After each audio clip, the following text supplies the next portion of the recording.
Hi everyone, welcome to my YouTube channel. তোমাদের জন্য good news.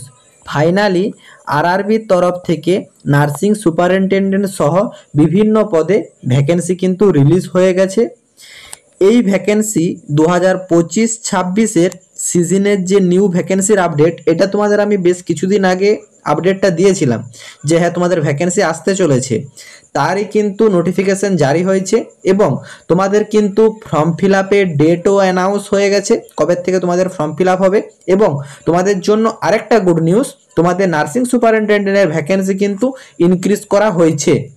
তো তোমাদের বেডে কতগুলো ভ্যাকেন্সি হয়েছে, তোমাদের ফর্ম ফিল আপের ডেট কবে আছে, এডুকেশন কোয়ালিফিকেশান ইন ডিটেলসে কী রাখা হয়েছে এবং তোমাদের এক্সামের সিলেবাস কী আছে, এ টু জেড সব রকম আপডেট এই ভিডিওতে রয়েছে। তাই তোমরা ভিডিওটি স্কিপ না করে শেষ পর্যন্ত দেখো এবং তোমাদের যতগুলো হোয়াটসঅ্যাপ গ্রুপ আছে প্রতিটি হোয়াটসঅ্যাপ গ্রুপে ভিডিওটি বেশি বেশি করে শেয়ার করো, যাতে তোমার সব বন্ধু বান্ধবীরা এই আপডেটটা জানতে পারে।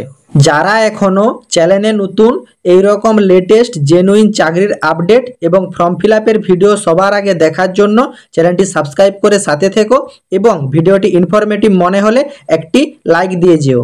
অ্যাট ফার্স্ট তোমরা দেখে নাও এখানে তোমাদের এডুকেশন কোয়ালিফিকেশান কী চাওয়া হয়েছে, তারপর বাকি ডিটেলসগুলো স্টেপ বাই স্টেপ তোমাদের দেখিয়ে দিচ্ছি যে তোমাদের মানে টোটাল ভ্যাকেন্সি কতগুলো ইনক্রিজ করা হয়েছে, apply date A to Z সব স্টেপ বাই স্টেপ দেখতে থাকো। এখানে তোমাদের দেখো, যেটা সব থেকে বড় কথা, আরআরবিতে তোমাদেরকে কিন্তু অনেক উঁচু মাপের পোস্টে নিয়োগের কিন্তু সুযোগ দেওয়া হচ্ছে। ডিরেক্ট নার্সিং সুপারিনটেন্ডেন্ট পদে তোমাদের নিয়োগ করানো হচ্ছে, নট স্টাফ নার্স বা নার্সিং সুপার, কিচ্ছু নয়।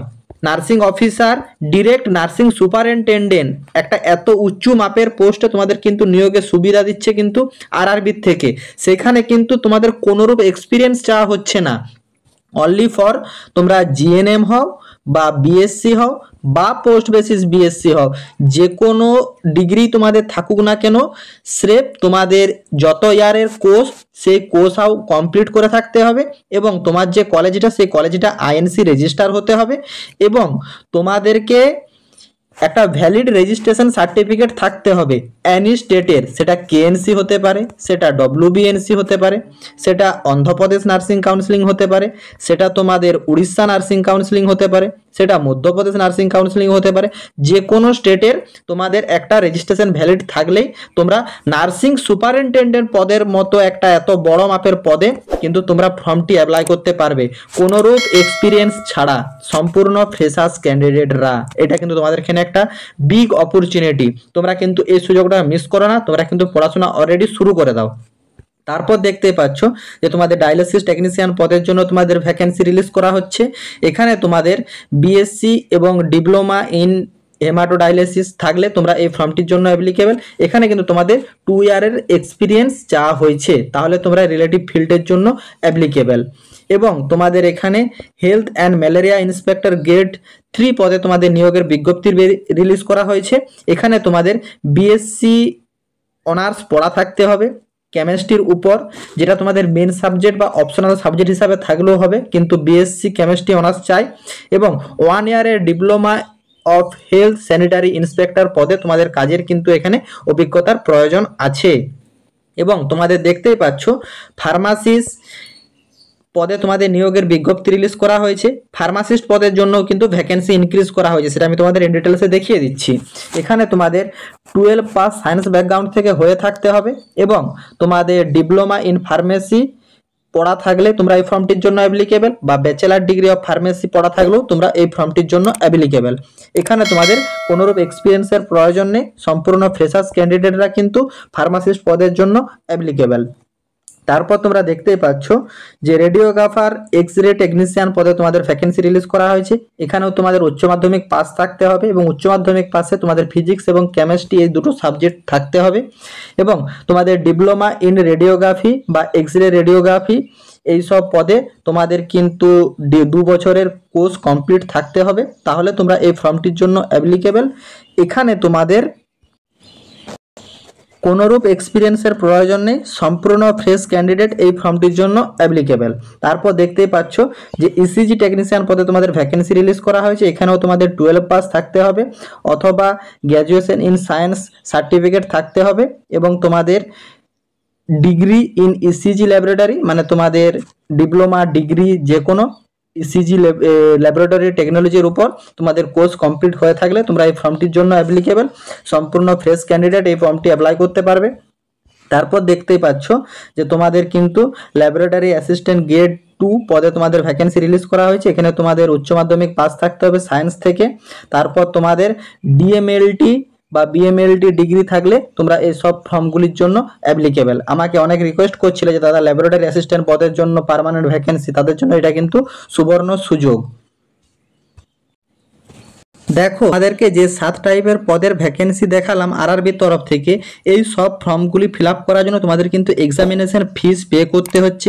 তার কিন্তু একটা ক্রাইটেরিয়া আছে, সেটা তোমরা ডিটেলসে দেখে নাও। দেখো অল ক্যান্ডিডেটদেরকে তোমাদের 500 টাকা ফিস পেমেন্ট করতে হচ্ছে। কোন অল ক্যান্ডিডেটদেরকে? এগুলি ছাড়া এসসি এসটি এক্স সার্ভিসম্যান পিডাব্লিউবিডি, তারপর তোমাদের ফিজিক্যাল হ্যান্ডিক্যাপ ট্রান্সজেন্ডার এইসব ক্যাটাগরির ভিতরে যারা থাকছো তাদেরকে কিন্তু পে করতে হচ্ছে 250 টাকা। এই সব ক্যাটাগরি ছাড়া বাকি যেসব ক্যাটাগরি থাকছো তাদের সবাইকে 500 টাকা ফিস পেমেন্ট করতে হচ্ছে। কিন্তু তোমাদের 500 টাকা ফিসটা লাগছে না, এটা তোমরা দেখো যে উল্লেখ করা আছে only candidate who attend CBT will get a refund of their examination fee mentioned above।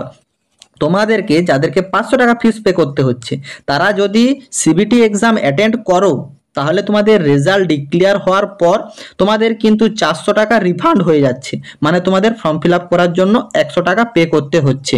আশা করি তোমরা সম্পূর্ণ ব্যাপারটা বুঝতে পারলে। এবং এই category SC ST ex serviceman পিডাব্লিউবিডি ফিমেল ট্রান্সজেন্ডার তাদেরকে কিন্তু 250 টাকা পে করতে হচ্ছে।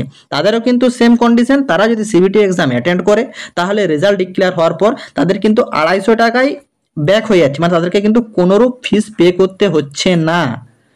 আশা করি তোমরা ফিস পেমেন্টের ব্যাপারটা সম্পূর্ণ বুঝতে পারলে এবং তোমাদের পেমেন্ট মোড কিন্তু অনলাইন মোড রাখা হয়েছে, অনলাইনে তোমাদেরকে পেমেন্ট করতে।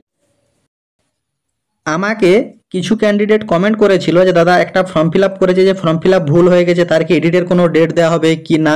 দেখো এখানে কিন্তু আরআরবির তরফ থেকে তোমাদেরকে জানিয়ে দেওয়া হয়েছে যে তোমাদের অ্যাপ্লিকেশন মডিফিকেশন করতে চাইলে করতে পারো, মানে তোমাদের যে অ্যাপ্লিকেশন লাস্ট ডেট সে লাস্ট ডেট কমপ্লিট হওয়ার পর তোমাদের ডেট দেওয়া হবে। কিন্তু তখন তোমরা যে ক্যাটাগরির থেকে হও না কেন তোমাদেরকে 250 টাকা ফিস পেমেন্ট করতে হবে, তারপর তোমরা মানে তোমাদের মডিফিকেশন করতে পাবে। এই অ্যামাউন্টটা রিফান্ডেবল নয়, সেই জন্য তোমাদেরকে বলবো যে তোমরা সিরিয়াসভাবে ফর্ম ফিল আপ করবে, যেমন না ফর্ম ফিল আপে কোনোরূপ ভুল না হয়, না হলে কিন্তু তোমাদেরকে এক্সট্রা টাকা দিয়ে কিন্তু কারেকশন করাতে হবে। আরআরবির তরফ থেকে তোমাদের কিন্তু ফ্রি ট্রাভেল ফ্যাসিলিটি অ্যাভেলেবেল আছে। কারা কারা এই ফ্যাসিলিটি অ্যাভেলেবেল পাবে? ইন দ্য কাস্ট মানে তোমাদের যারা এসসি এবং এসটি ক্যাটাগরির ভিতরে থাকছো সেই কাস্টের কিন্তু ফ্রি ট্রাভেল ফ্যাসিলিটি অ্যাভেলেবেল থাকছে। তার যে processing sleeper class railway pass পাবে এবং যে প্রসেসিং সেটা কিন্তু তোমাদের এখানে ডিটেলসে বলা আছে কিভাবে তোমরা ফ্রি ট্রাভেল প্রসেসিংটা করতে পারো। তার প্রসেসিং লেখা আছে যে বুক টিকিট কাউন্টারে যেয়ে বলতে হবে, যা সব ডিটেলস অরিজিনাল সব তোমাদের ডকুমেন্টস প্রুফ আইডি দেখিয়ে তোমাদের কিন্তু ট্রাভেল ফি করাতে হবে তোমরা যদি করাতে চাও। এরপর তোমরা ইন ডিটেলসে ভ্যাকেন্সির ব্যাপারটা দেখে নাও। দেখো এটা কিন্তু প্রিভিয়াস অ্যাট ফার্স্ট মানে প্রথম যেটা তোমাদের জানানো হয়েছিল যে তোমাদের ভ্যাকেন্সি রিলিজ করা হয়েছে সেই পিডিএফটা যারা আমার চ্যানেল ফলো করো তারা বিগত মাসে দেখেছো যে বিগত 1 মাস আগে আমি কিন্তু তোমাদেরকে আপডেট দিয়েছিলাম যে তোমাদের কিন্তু ভ্যাকেন্সি রিলিজ হয়ে গেছে। তো তখন ভ্যাকেন্সি ছিল 403টা, নোট ডাউন করে রাখো 403টা টোটাল ভ্যাকেন্সি ছিল। সেই ভ্যাকেন্সি ইনক্রিজ হয়েছে। ভ্যাকেন্সি ইনক্রিজ সব থেকে বেশি হয়েছে নার্সিং সুপারিনটেন্ডেন্টের 246টা ছিল, সেটাও এখন বেড়েছে।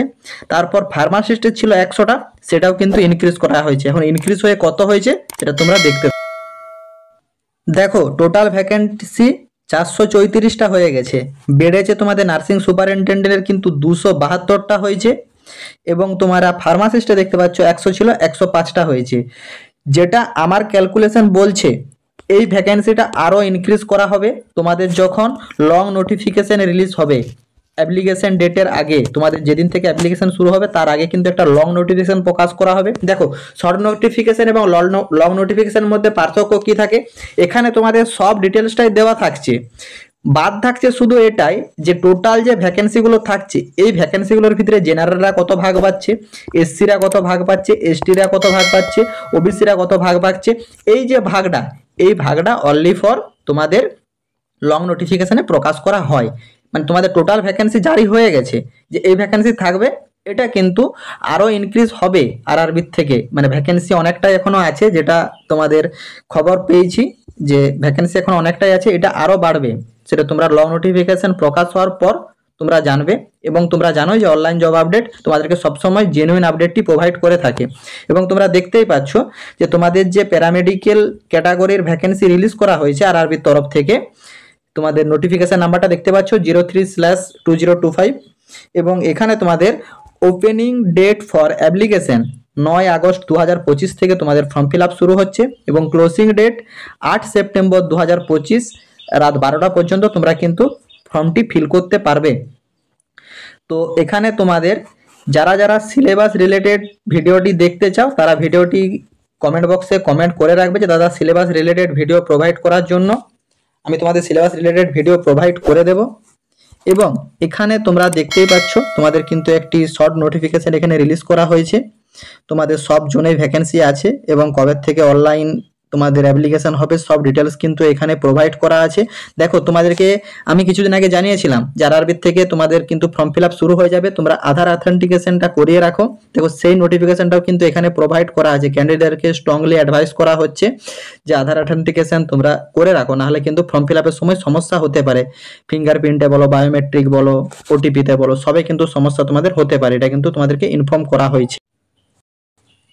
তোমাদের এখানে সিলেবাসের ভিতরে দেখতে পাচ্ছ টোটাল 100 মার্কের কোশ্চেন হবে, ঠিক আছে। 70 থাকছে তোমাদের যে প্রফেশনাল অ্যাডাপ্টিবিলিটি, মানে যাদের যে স্ট্রিম সেই স্ট্রিমের উপর থাকছে 70 নাম্বার। 10 নাম্বার থাকছে তোমাদের জেনারেল অ্যাওয়ারনেস, 10 নাম্বার থাকছে তোমাদের জিআই, রিজনিং, এইসবের উপর 10 নাম্বার থাকছে, আর 10 নাম্বার থাকছে তোমাদের জেনারেল সায়েন্স। টোটাল 100 নাম্বারে তোমাদের এক্সাম হবে, সিবিটি বেস এক্সাম হবে। একটি কোশ্চেনের উত্তর ঠিক করলে 1 নাম্বার পাবে, একটি কোশ্চেনের উত্তর রং অ্যান্সার করলে 3 নাম্বার কাট যাবে। এবং তোমাদের পাসিং মার্ক দেখো এখানে উল্লেখ করা আছে, মিনিমাম পাসিং মার্ক জেনারেল এবং ইডাব্লিউএস হলে 40% পেলেই পাস করে যাবে। এবং ওবিসি আর এসসি ক্যাটাগরির ভিতরে যারা থাকছো তারা যদি 30% পেয়ে যাও তারা পাস করে যাবে, এবং এসটি ক্যাটাগরির ভিতরে 25% পেলে পাস করে যাবে। তোমরা যদি এর ফুল সিলেবাস, মানে তোমাদের যে প্রফেশনাল অ্যাডাপ্টিবিলিটির ভিতরে কোন কোন জায়গাগুলো থাকছে, জেনারেল অ্যাওয়ারনেসের ভিতরে কোন কোনগুলো থাকছে, জিআই, ইন্টেলিজেন্ট, রিজনিং এর ভিতরে কোন কোন জায়গাগুলো থাকছে, সায়েন্সের ভিতরে তোমাদের কোন পার্টিকুলার পার্টগুলো পড়লেই তোমাদের হবে, এই রিলেটেড সিলেবাসের ফুল সিলেবাস রিলেটেড ভিডিও চাইলে চ্যানেলটি সাবস্ক্রাইব করে কমেন্ট বক্সে কমেন্ট করবে, আমি তোমাদের সেই রিলেটেড ভিডিও প্রোভাইড করে দেবো। কারণ তোমাদের আর বেশি হাতে টাইম নেই, ফর্ম ফিল আপ কিন্তু খুব জলদি হয়ে যাচ্ছে। তোমাদের হাতে ফর্ম ফিল আপের জন্য 1 মাস টাইম পাচ্ছ। ইভেন তোমাদের 2 থেকে 3 মাসের গ্যাপের ভিতর তোমাদের কিন্তু এক্সামও কমপ্লিট করে দেবে, মানে খুব জলদি কিন্তু তোমাদের রিক্রুটমেন্টটি করানো হবে। আশা করি তোমরা নোটিফিকেশনটি ডিটেলসে বুঝতে পেরেছো। কারো যদি কোনোরূপ কোয়ারি থাকে কমেন্ট বক্সে কমেন্ট করবে, আমি রিপ্লাই দেবো। এছাড়া নার্সিংয়ের, গভর্নমেন্ট বা প্রাইভেট সেক্টরের যে কোনো চাকরির খবরের আপডেট এবং ফর্ম ফিল আপের ভিডিও সবার আগে দেখার জন্য অনলাইন জব আপডেট ইউটিউব চ্যানেলটি সাবস্ক্রাইব করে সাথে থাকবে। টাটা।